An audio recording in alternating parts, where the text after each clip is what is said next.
doutor, na sequência, o doutor Tiago, que representa o IBDR, um instituto que tem trazido para o Brasil excelentes colaborações na área do direito religioso. Doutor Tiago.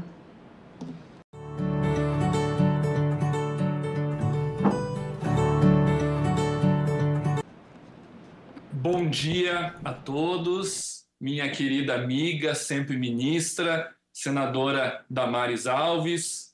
Em teu nome eu cumprimento todos os senadores, todas as autoridades presentes. Também cumprimento os conselheiros do IBDR que estão presencialmente nesta comissão. Eu não pude estar presencialmente, mas eles estão aí. Pastor Dr. Douglas Batista, que me antecedeu com uma fala brilhante, dificultando inclusive o meu trabalho agora. Também o Dr. Marcos Vinícius de Carvalho, que está aí. Quero cumprimentar a doutora Edna Zilli, colega de longos anos pela luta da defesa das liberdades, né, doutora Edna? Também o padre Luciano Silva, que estou tendo a satisfação de conhecê-lo agora, e toda essa assistência. Senadora, agradeço o convite também ao presidente do Conselho do IBDR, doutor Davi Charles Gomes, a oportunidade de representar o IBDR nessa importante discussão do PL 4168, apresentado pelo nobre deputado Vinícius Carvalho e que tem, como já foi dito aqui, o objetivo de reconhecer o cristianismo como manifestação cultural. No entanto, apesar da boa intenção e da justificativa apresentada para aprovação do referido PL, eu preciso salientar que o cristianismo é uma religião e não pode ser reduzido à manifestação cultural. Temos aqui uma captis diminutio. Explico. Indo além da definição etimológica já trazida pelo pastor Douglas de religião, que seria do latim religare, ou seja, se revincular, se religar a Deus, passamos para uma definição importante, uma definição jurídica do termo. E por quê? Porque os direitos humanos fundamentais, liberdade de crença e liberdade religiosa, previsto nos tratados internacionais de direitos humanos e na nossa Constituição, possuem como âmbito de proteção, como objeto, a religião. Seja o belief, isto é, a proteção ao fórum interno da pessoa religiosa, no direito de ter, de não ter, de mudar, de manter sua crença, ou seja, no action, isto é, o fórum externo da pessoa religiosa, a proteção constitucional à ação humana revelada no exercício desta crença, seja pela manifestação pública, proselitismo, assistência, ensino religioso, culto e organização religiosa. Todos direitos que integram o plexo de direitos da liberdade religiosa. As doutrinas internacionais e nacionais sobre o tema têm optado, senadora, pela definição substancial objetiva para conceituar juridicamente religião. Podemos verificar isso nas obras dos portugueses Jonatas Machado e Adragão, do italiano Silvio Ferrari, do espanhol Ricardo Garcia Garcia, dos brasileiros Gilmar Mendes e até este que vos falo humildemente, ou nas Supremas Cortes, a brasileira na ADI 4439, na norte-americana, no leading case Davis versus Bison, na italiana, vide sentença 467/92 e muitas outras decisões das Supremas Cortes de muitos outros países que deixo de citar pela exiguidade do tempo, que já peço a prorrogação, a exemplo do meu confrade pastor Douglas. Eu ainda não aprendi a cumprir o tempo que o professor Ives tem sempre me ensinado. Um dia eu vou aprender, de repente, se eu chegar aos 89 anos. Muito bem. Para o conceito jurídico substancial objetivo, estamos diante de uma religião quando podemos verificar a presença de 3 elementos: divindade, moralidade e culto. A divindade ou divindades é a presença de um Deus ou de deuses no qual o fiel deposita sua confiança. e se relaciona com ela por meio de sua racionalidade, experiência e emoções. O fiel, caros amigos, cara assistência, medita sobre a vontade divina para então cumpri-la em sua vida e assim se relacionar com a divindade. Mas esse relacionamento com a divindade, como a senadora disse, só é possível a partir do elemento da moralidade. A moralidade se traduz no conjunto de valores escritos, vertidos em um ou mais livros sagrados, ou até de forma oral, que revelam o divino, seus anseios e a forma de se relacionar com ele. E é a partir dessa moralidade, que para os cristãos é a Bíblia, como disse o pastor Douglas, a pessoa religiosa se relaciona com a divindade. Por fim, temos o terceiro elemento, que é o culto. O culto é o ápice. O culto, a missa, é o coroamento do relacionamento que o fiel possui com a divindade. O culto é o ápice, é o elemento principal, é o elemento onde o fiel possui com a divindade uma adoração, uma submissão. Bom, a religião, então, para o direito, para o fenômeno do direito, é a soma de divindade, moralidade e culto. E é neste sentido que os direitos fundamentais das liberdades de crença e religiosa protegem a dinâmica desses três elementos, revelado nas mais diversas confissões religiosas que no Brasil, os fiéis podem aderir livremente. Infelizmente, não podem na China, por exemplo. Essa dinâmica, ela desborda do privado, do interno, para o espaço público, sendo protegida pelos direitos decorrentes da liberdade religiosa que eu já citei: manifestar fé, buscar prosélitos, ensinar, assistência religiosa, cultuar. Todos estes atos humanos, todos, são protegidos pelas liberdades de crença, interno, e religiosa, externo. São atos... Por que são protegidos? Porque são atos religiosos e não culturais. Ao Estado brasileiro e seus entes federados, bem como quaisquer outros grupos, organizados ou não, é vedado. É vedado embaraçar os atos decorrentes desta dinâmica religiosa, como está no artigo 19 da Constituição. Aliás, senadora, o Constituinte originário foi muito feliz ao vedar qualquer tipo de embaraço às igrejas, aqui em sentido lato, e aos cultos religiosos. O Constituinte não quis proibir, ele quis vedar, aumentando a carga semântica proibitiva. Usamos, padre, o verbo vedar na língua portuguesa quando queremos deixar claro que nem o ar, ou seja, nada pode passar. Assim, o Constituinte quis vedar o embaraço. Ele poderia vedar o impedimento. Não. Ele foi além para vedar, impedir qualquer ato estatal ou humano que criasse ou venha criar embaraços aos cultos e às organizações religiosas.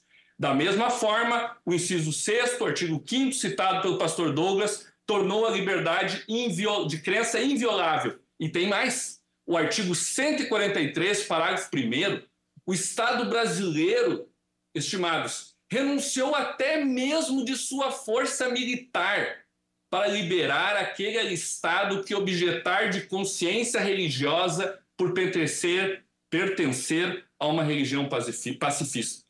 O Estado brasileiro entroniza as liberdades de crença religiosa em suas melhores versões doutrinárias, em suas duas dimensões positivas, como ensina Isaiah Berlin em 4 Ensaios da Liberdade. Isto é, na negativa, pela não interferência e ausência de obstáculos no belief e no action, bem como na dimensão positiva, no sentido de que o Estado deve criar, sim, condições mínimas para que as diversas fés dos brasileiros sejam exercidas livremente, tanto no público quanto no privado.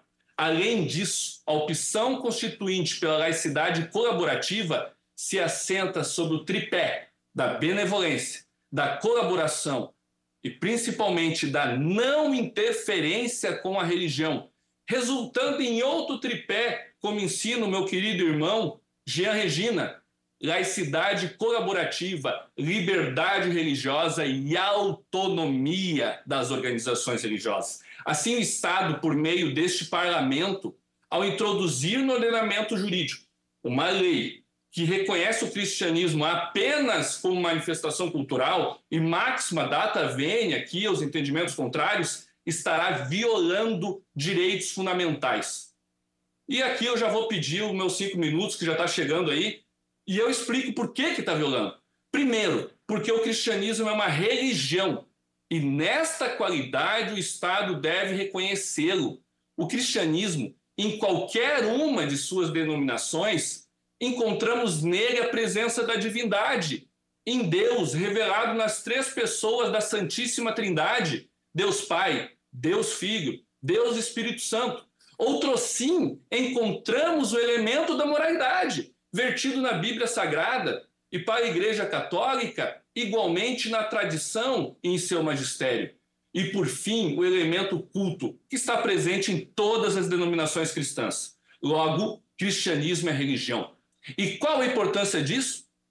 Qual? Humana e constitucional, porque a dinâmica destes 3 elementos presentes no cristianismo que a senadora Damares Alves jurou defender, assim como todos os senadores. É a dinâmica desses 3 elementos em todas as religiões, cada uma à sua maneira, que é protegida pelos direitos humanos, das liberdades de crença e religiosa, tornados fundamentais pela nossa Constituição. Isto é, se o Estado brasileiro, por uma lei federal, reconhecer o cristianismo apenas e tão somente como cultura, além de estar incorrendo em um erro jurídico de definição, estará, infelizmente, aniquilando 2 direitos fundamentais de 90% da população brasileira. Se o Estado reconhece o cristianismo apenas como cultura, por meio de uma lei, as ações humanas do fiel cristão de ter, manter, mudar de crença, se manifestar, defender a sua fé, buscar prosélitos, ensinar e ser ensinado sobre a fé, assistir e ser assistido religiosamente em presídios, hospitais, cultuar individual ou coletivamente a Deus e, por fim, se organizar enquanto instituição, como a Assembleia de Deus, maior igreja protestante do Brasil, se organizou, e será negado, porque, por definição legal, tais ações humanas serão consideradas cultura. E atos culturais não são protegidos pelos referidos direitos fundamentais. A violação ao Estado laico colaborativo brasileiro também é patente. O PL pode gerar efeitos opostos ao objetivo de qualquer laicidade, não só brasileira, que é de não interferir na vida dos religiosos e nas religiões, garantindo a liberdade. Além, aqui um outro ponto importante, da própria distorção da realidade, visto que negar o status religioso do cristianismo em favor de reconhecê-lo apenas como cultura pode distorcer a realidade e minar a importância histórica e social do cristianismo para 90% dos brasileiros e para o próprio Estado, que possui a cruz de Cristo em seu símbolo maior, qual seja o pavilhão nacional, está lá a cruz. Isto poderia criar tensões sociais e minar a coesão social, que já se são preocupações importantes para a laicidade, para o regime democrático e tenho certeza para este Congresso Nacional. Talvez a solução que possa se apresentar, como já dito pelo professor Ives Gandra e pelo doutor Douglas Batista, além da rejeição do PL, é um substitutivo para deixar claro que o que se pretende reconhecer como cultura são os reflexos do cristianismo. É bem verdade que a religião, incluindo o cristianismo, é um dos aspectos sociais da formação da cultura, posto que as manifestações culturais também bebem da religião. Neste sentido, apenas o reflexo, por meio da influência dos valores morais do cristianismo, pode ser considerado uma manifestação cultural, pois cultura não é o objetivo da religião cristã. A religião cristã busca a religação do homem com Deus Trino em sua esfera íntima e pública, a fim de alcançar a salvação de sua alma e a vida eterna por meio de Jesus Cristo de Nazaré. Então, querida senadora, membros dessa mesa, assistência.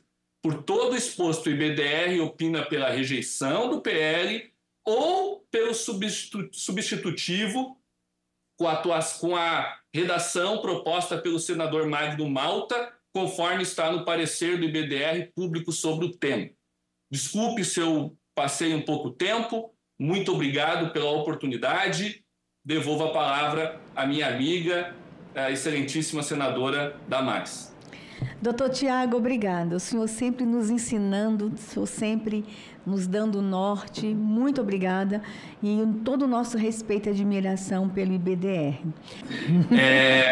Quero agradecer essa audiência pública importantíssima sobre esse tema tão relevante para a nação brasileira. Fico muito feliz porque a proposta de emenda do senador Magno Malta é fruto do parecer do Grupo de Estudos Constitucionais e Legislativos do IBDR, saldo a nossa líder, doutora Silvana Neckel. Muitos comentários sobre a laicidade, que isso fere o Estado laico, não fere o Estado laico. De repente, em alguns países, sim. Mas em um Brasil que começa a Constituição sob a proteção de Deus, que tem 12 dispositivos constitucionais protegendo a crença, que tem uma cruz de Cristo na bandeira nacional, a laicidade é, sim, benevolente e simpática à religião, inclusive ao cristianismo. Então, muito obrigado, pastor Douglas. Douglas, aprendi muito com o senhor novamente, doutora Edna, padre, também pastor Luciano Silva, e também ao nosso mestre, que não está mais conosco, Dr. Ives Ganda Martins, presidente de honra do Instituto. Muito obrigado a todos. O meu Instagram é tr_vieira. O Instagram do Instituto é instituto_IBDR. E também nós temos o Instagram do Direito Religioso Oficial. Nesses perfis você consegue acompanhar o nosso trabalho e também nossas obras e nosso esforço para defender as liberdades, especialmente a liberdade religiosa e a liberdade de crença. 15 segundos. Consegui falar em 2 minutos. Conseguiu, milagre. Obrigado.